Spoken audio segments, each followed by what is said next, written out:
পদ্মা নদী বাংলাদেশের জন্য এটা শুধু একটা নদী না, এটা যেন এক জীবন রেখা। এর রূপ যেমন আমাদের মুগ্ধ করে, তেমনি এর গভীরে কিন্তু লুকিয়ে আছে এক ভয়ঙ্কর আদিম শক্তি। চলুন আজ আমরা পদ্মার সেই রহস্যটাকেই জানার চেষ্টা করি, শুনি তার সৃষ্টি আর ধ্বংসের এক অবিশ্বাস্য গল্প। আচ্ছা, এই সংখ্যাটার দিকে একবার তাকান, ৬৬০ বর্গ কিলোমিটার। জানেন এটা কি?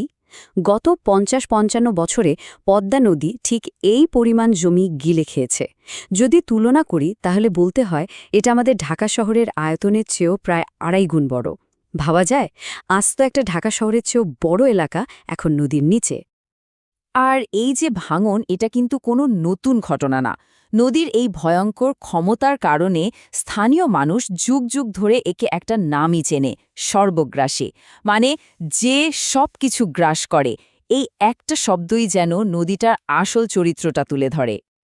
তো চলুন গল্পের প্রথম পর্বে ঢোকা যাক আর দেখি পদ্মার এই ভাঙনের রূপটা আসলে কতটা ভয়াল হতে পারে।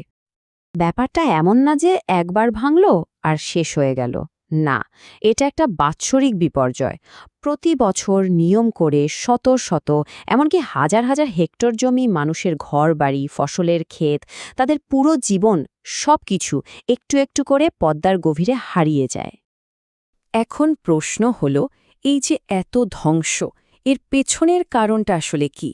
চলুন এর পেছনের প্রাকৃতিক প্রক্রিয়াগুলো একটু বোঝার চেষ্টা করি।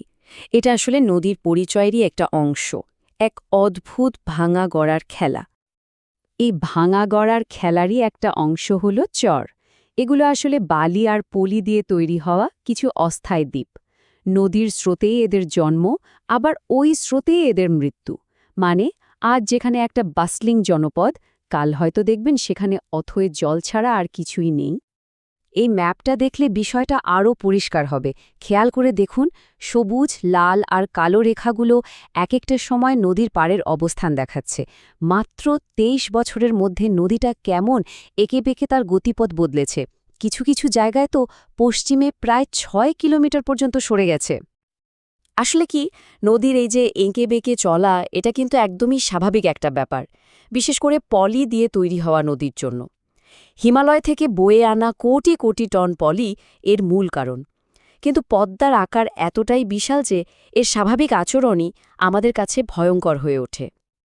আচ্ছা, নদীর এই পরিবর্তন যদি প্রাকৃতিকই হয়, তাহলে একটা প্রশ্ন কিন্তু থেকেই যায়। বিংশ শতকের মাঝামাঝি এমন কি ঘটল যা পদ্মাকে আজকের এই ভয়ঙ্কর সর্বগ্রাসী রূপে পরিণত করল? এখানেই কিন্তু আমাদের গল্পের আসল রহস্য। যদি ভাঙা গড়া নদীর স্বাভাবিক চরিত্রই হয়, তাহলে গত কয়েক দশকে এর ধ্বংসলীলা কেন এত নিয়ন্ত্রণের বাইরে চলে গেল? এর পেছনে নিশ্চয়ই অন্য কোনো বড় কারণ আছে। আর উত্তরটা হল হ্যাঁ, একটা বড় কারণ ছিল। একটি মাত্র ঘটনা, যা পুরো নদী ব্যবস্থার চরিত্রকেই যেন চিরদিনের জন্য পাল্টে দিয়ে গেছে। সেই দিনটা ছিল ১৯৫০ সালের ১৫ই আগস্ট। ভারতের আসামে ঘটে গিয়েছিল এক প্রলয়ঙ্করী ভূমিকম্প। রিক্টার স্কেলে এর মাত্রা কত ছিল জানেন? ৮.৬। এটা মানব ইতিহাসে রেকর্ড করা অন্যতম শক্তিশালী একটা ভূমিকম্প। এর শক্তি ছিল এক কথায় অচিন্তনীয়। তো ওই প্রচণ্ড ভূমিকম্পের ধাক্কায় হিমালয়ের বিশাল বিশাল পাহাড় ধসে পড়ল, আর তার ফলে প্রায় ৪,৫০০ কোটি ঘনমিটার পাথর, মাটি আর ধ্বংসস্তূপের এক অবিশ্বাস্য ঢেউ নেমে আসলো নদীর স্রোতে। বিজ্ঞানীরা এটাকে বলেন সেডিমেন্ট ওয়েভ। সে পলি ঢেউ কয়েক দশক ধরে ব্রহ্মপুত্র পদ্মা বেয়ে ধীরে ধীরে নিচে নামছে, আর নদীর ভাঙন ক্ষমতাকে বাড়িয়ে দিয়েছে বহুগুণ।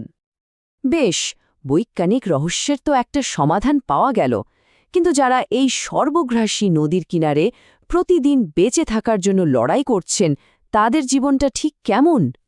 এই যে ক্ষণস্থায়ী চরগুলো, এখানে যারা বাস করেন তাদের বলা হয় চড়ুয়া। তাদের জীবনটাও ঠিক ওই চরের মাটি মতোই, অনিশ্চিত আর ভাসমান। তাদের জীবনটা আসলে অনেক জটিল। সবসময় বাড়িঘর হারানোর ভয় তো আছেই, আবার নতুন চর জাগলে তার মালিকানা নিয়ে চলে রক্তাক্ত সংঘাত।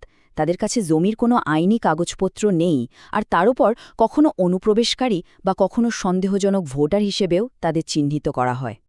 গবেষক দেবদত্ত চৌধুরীর এই কথাটা তাদের অবস্থাকে খুব ভালোভাবে তুলে ধরে। তিনি বলছেন তাদের জীবনটা হলো একটা দোলায়মান অস্তিত্ব, একদিকে একটা স্থায়ী বাড়ির স্বপ্ন আর অন্যদিকে যে কোনো মুহূর্তে সবকিছু হারিয়ে ফেলার চরম অনিশ্চয়তা। তো এই বিশাল প্রাকৃতিক শক্তির সামনে মানুষ কি শুধুই অসহায়, নাকি এই দানবকে বশ করার কোনো চেষ্টাও চলছে? এর সবচেয়ে বড় উদাহরণ হলো আমাদের পদ্মা সেতু। এটা কিন্তু শুধু একটা সেতু না, এটা আসলে এই প্রমুক্তা নদীকে শাসন করার, তার বুকে লাগাম পরানোর একটা ঐতিহাসিক প্রচেষ্টা। কিন্তু এমন একটা নদীর ওপর সেতু বানানো প্রায় অসম্ভব একটা কাজ, যদি না আগে নদীকে কিছুটা শান্ত করা যায়। আর এই জটিল ইঞ্জিনিয়ারিং প্রক্রিয়াটার নামই হল রিভার ট্রেনিং বা নদী শাসন। এর মূল কৌশলটা মোটামুটি সহজ। প্রথমে ড্রেজিং করে নদীর জন্য একটা নির্দিষ্ট পথ তৈরি করে দেয়া হয়। এরপর দুই পাশে বিশাল বাঁধ দিয়ে সেই পথটাকে আটকে ফেলা হয়। আর সবশেষে কংক্রিটের ব্লক দিয়ে পার এমনভাবে মুড়ে দেয়া হয় যাতে ভাঙন আর এগোতে না পারে।